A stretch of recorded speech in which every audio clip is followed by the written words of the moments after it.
Back at it again with another YouTube video. It's your boy Uriah G, and today we're gonna react to some WWE content, and we're gonna react to WWE wrestlers who sabotaged their own career. Let's get right into the video. No ads. Well, there wasn't no buying. Well, I don't care about this, but I'm just trying to react to the video, man. Come on.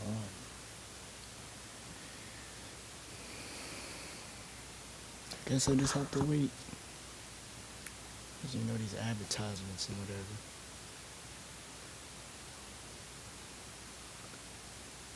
Wrestlers who self-destructed their own career.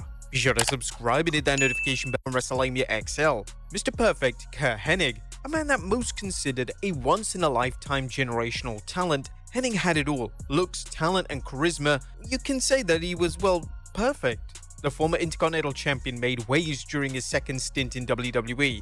He was an excellent heel who had classic feuds against some of the biggest stars during his era, and it seemed as if Mr. Perfect was on the cusp of becoming a world champion. But sadly, that never happened.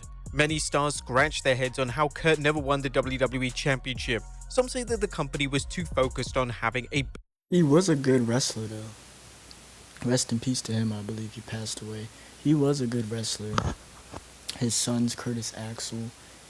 Mr. Perfect, he's like one of the best sellers in WWE. But I'm like really though WWF because that was around the time. But you know we say it's WWE because that's what it's called now. But yeah, he was pretty cool. I mean, they should have made him champion probably. Babyface lead the promotion. Others claim that injuries and drug use were an issue, and none of these claims have been confirmed to be true, but personal demons would ultimately be the downfall of Hennig's WWE career. Mr. Perfect made a shocking return at the 2002 Royal Rumble after many thought he was retired following the injuries he accumulated during his second run. Hennig made a strong impression for the modern audience in his return, but he was mostly a nostalgia act in the third run. Then came the plane ride from hell. Kurt became heavily intoxicated and started ribbing Brock Lesnar over who was the better amateur wrestler. He goaded the Beast to fight him to prove who the better man was. Lesnar instantly made Hennig regret that challenge, and the two had to be separated by Dave Finlay, Triple H, and Paul Heyman. Hennig was released after that incident, and the former Intercontinental Champion then wrestled in TNA for a brief period of time, but sadly, Kurt Hennig passed away a year later. Wrestled in TNA. Later, cocaine intoxication was ultimately the cause of the passing, though steroids and painkillers contributed to it as well. His addiction to drugs started back in the 80s, and in fact Scott Hall told a CCW podcast that Kurt was the reason he got involved with drinking himself. If you look at Kurt when we first started in AEWA and how he looked by the time he was Mr. Perfect, it was because he was hanging out with me. I was teaching him about nutrition. Well, if you look at my life, I never drank or did drugs until I met Kurt. I smoked a little bit of weed and I worked out. All of a sudden, anyway, it was what it was. If I had to do it all over again, I'd probably live the same way. Mr. Perfect will always be a legend in a business he helped redefine, even if his personal life wasn't too perfect. Sean O'Haire. Sean O'Haire was a promising upstart during the dying day from Vince. O'Haire made install plenty of potential character storyline was paired him with Roddy Piper. Disappointed that the WWE dropped the gimmick after so many vignettes.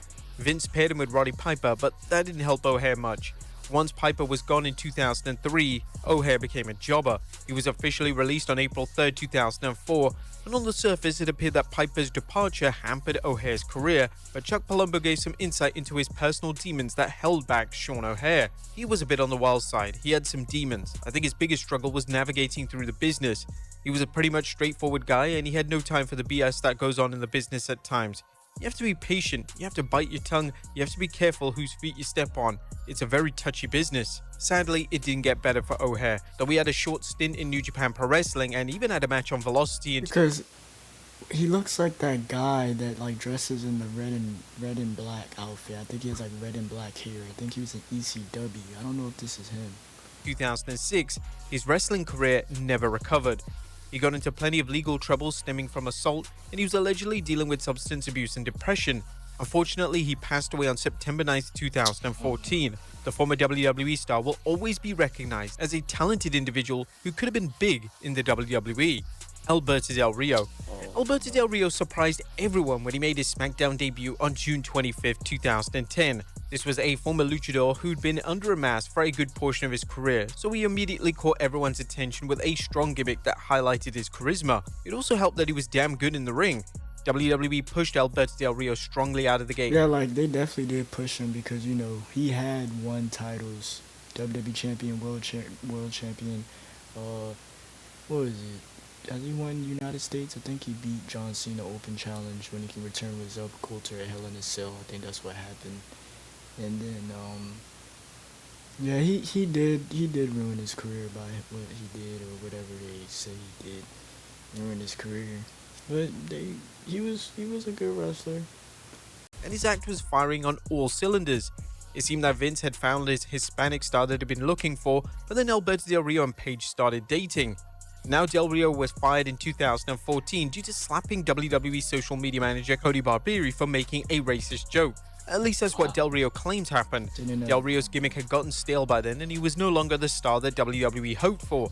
Still, he lit up the independent scene and had the professional wrestling world talking. This was around the time Del Rio started dating Paige, and from the jump, rumors swirled at how toxic the couple were, though there was nothing concrete to back these claims.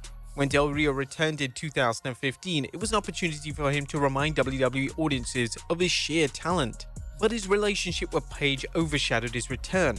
However, it didn't help that his re-debut was lackluster. The rumors of constant fights between Del Rio and Paige were well known at this point. Even WWE tried to step in and break up the couple by threatening to fire Paige if she didn't break up with the former WWE champion.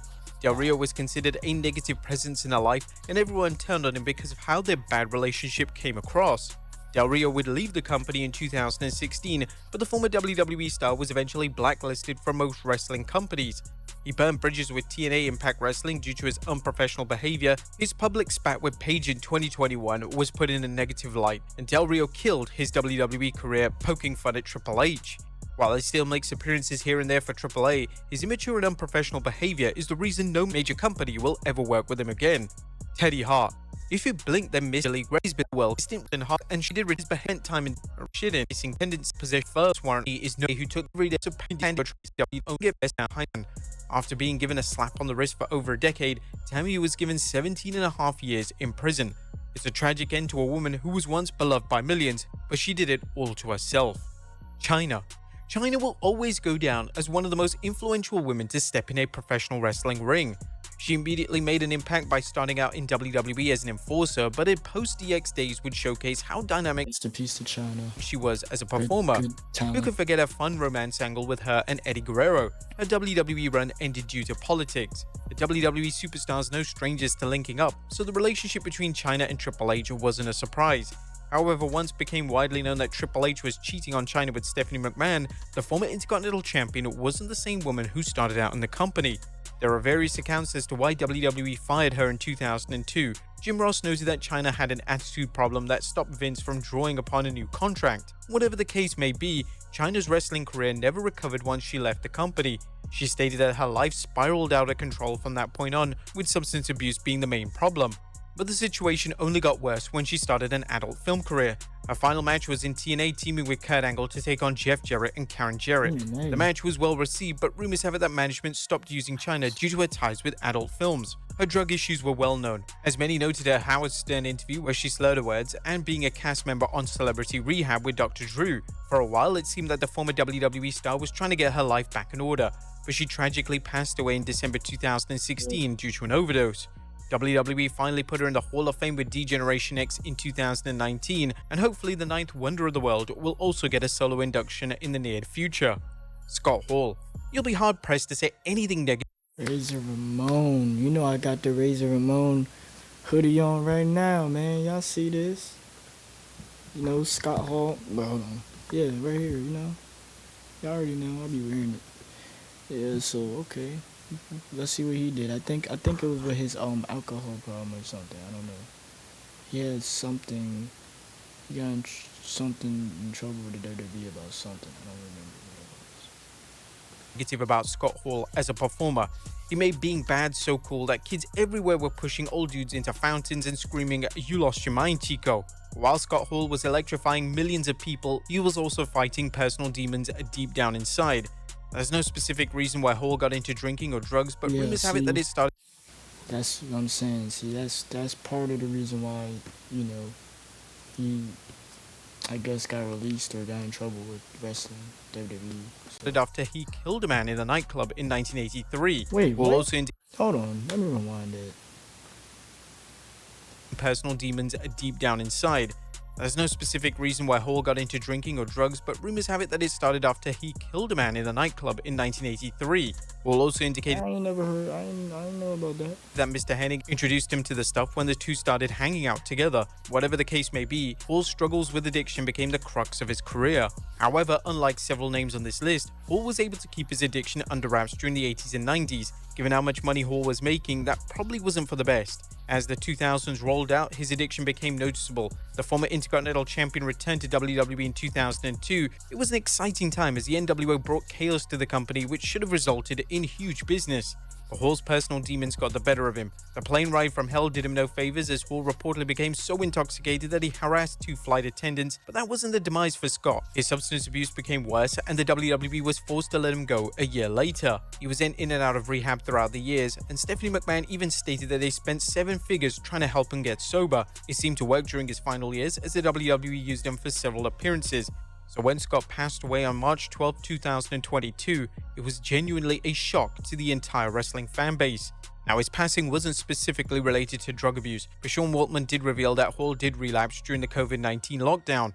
Despite his problems, Scott Hall left fans an incredible gift of being one of the most entertaining wrestlers to ever step in the ring. Marty Jannetty. Alright, so Razor Ramon, besides all the stuff that he said that, you know, the bad stuff he did is, you know, was outside life, blah, blah, blah. He was still a good wrestler. He had a good theme song, good attire, good gimmick. So he was a good wrestler. Marty Jannetty has become a wrestling term these days, as whenever a tag team breaks up and one partner has fallen down the card, he's the Jannetty of the group. The crazy thing about this situation is that Jannetty was supposed to be bigger than he was treated after his fallout with Shawn Michaels. He was reportedly scheduled to fight Shawn one-on-one at WrestleMania 8. However, the former WWE Here we go, bro.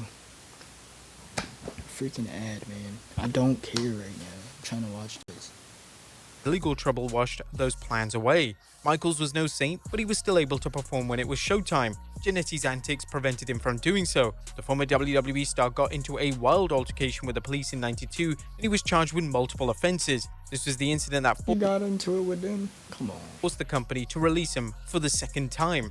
But Vince gave Marty a third chance as he returned in October '93 to resume his feud with Shawn. The two wrestled at the Rumble for the Intercontinental Championship, with Michaels getting the victory. A backstage segment indicated that the story would continue until WrestleMania, but he was once again fired. Again, allegedly, Jannetty was under the influence during his match with Michaels. It's quite possible that him being under the influence wasn't true because Marty came back shortly after WrestleMania and beat Michaels for the Intercontinental title. He lost the belt back to HBK though a month later. That was the peak of his solo career.Is stop and start pushes were mostly at the fault of his own. Pretty much, he didn't really have much of a career in the company, so. Never got to the level of Shawn Michaels because of personal demons. There's no telling if Jannetty would have been the next great babyface of the 80s and 90s if his personal problems didn't interfere with his career, but you can't deny that the company tried to make sure he didn't become the joke many see him today. Ryback. Career self-destruction isn't always about crashing out on drugs and alcohol. Ego can also be the biggest downfall of a man's career. Ryback certainly isn't the first man to self-destruct because of ego, because he's the only one who's effectively blackballed himself out of the business altogether. Despite a rocky start as Skip Sheffield, Ryback became one of the most over wrestlers in 2012. The guy became so hot that some fans wanted him to beat CM Punk at Hell in a Cell, but that didn't happen. The mistake WWE made was turning Ryback heel at the height of his popularity. That killed his momentum. His catchy feed me more chants and powerhouse moves were fun to watch, especially when he was fighting more than one jobber at a time. But his career went downhill after he feuded with John Cena. He languished below the main event scene. His position certainly didn't get better when CM Punk went on his infamous tirade about the former star on Colt Cabana's Art of Wrestling podcast. By the time Ryback left the company in 2016, it was clear that he was frustrated with his position in WWE. They literally called him the Goldberg 2.0. He didn't hesitate to shit on everyone once he left, whether it was Vince McMahon, Triple H, Mark Henry, or others. Ryback's constant negativity became a major turnoff. Despite how much he had fallen in his WWE career, Ryback was still a big name that could have drawn around the independent scene, but his never-ending world tour of bashing WWE's likely prevented companies from wanting this guy ever again. Some insiders say that Ryback priced himself out of the business. This could also be true, as he never showed up in bigger companies like TNA and AEW. Truthfully, Ryback was a mediocre wrestler whose flaws were hidden pretty well early in his career. Still, he's one of the bigger better men that WWE pushed in the modern era. There's no denying just how popular he was in 2012, but his constant bitterness over how WWE treated him has killed any chance of him ever going back. Maybe he'll apologize for all the bridges he burnt throughout the years, but the former superstar seems happy about criticizing the very company that made him a big name in the first place, and the Ultimate Warrior. Remember when we said that ego can be a wrestler's biggest downfall? Cue the Warrior. During the peak of the Ultimate Warrior's career, he was a huge star. The Warrior was never a great wrestler, but he had a special character that connected with the fans. Plus, yeah, that's one thing I heard, that he wasn't really a good wrestler. The guy had charisma that matched Hulk Hogan. Beating the immortal Hulk Hogan passed the mantle to the WWE Hall of Famer, but the Warrior's WWE title reign isn't something that people fondly remember. The Warrior just didn't have that magic that Hogan did. His popularity died down when fans realized that he couldn't live up to the standard that Hogan set. Still, the Warrior was a main event star until he pulled an egotistical stunt at SummerSlam 91. The Ultimate Warrior was scheduled to team with Hulk Hogan to face Sergeant Slaughter, Colonel Mustafa, and General Adnan in a handicap match. However, he sent Vince a letter demanding more money, a set schedule, and a higher percentage of merch sales. Allegedly, Warrior asked for $550,000 for WrestleMania 7 and threatened to no-show SummerSlam if Vince didn't give him what he wanted. Vince managed to You forced Vince to pay him? give in to his demands, but the problem was that this was Vince and Kennedy McMahon. No one outsmarts the boss. Warrior did the match, but Vince suspended him immediately following the SummerSlam main event. He got a second chance after WrestleMania 8 because Hulk Hogan was set to leave. He came back to fill the Hogan void, but Warrior's attitude got worse behind the scenes. He no-showed several live events, and there were claims that he was rude to fans, which is a huge no-no for a babyface. This was also the time that Vince was dealing with the steroid scandal. After Warrior tested positive, Vince opted to fire the former WWE champion. Warrior returned to the company in '96, but his peak had well passed. This was a new era and the former WWE champion just didn't fit in. Vince tried to bring him back into the from his contract, but one of the hottest stars was another. No, he had a good career. I remember WrestleMania 6. He beat Hulk Hogan, won the WWF champion, and retained his IC title. And yeah, rest in peace to Ultimate Warrior. Another result of a massive ego. But there you have it, folks. Alright, that was WWE wrestlers who sabotaged their own career. I got more videos coming. Tell me what you guys want to see next in the comments.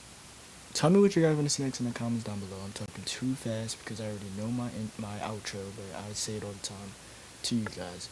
But yeah, more videos coming. Subscribe, like, comment. I got more videos coming. I just said that.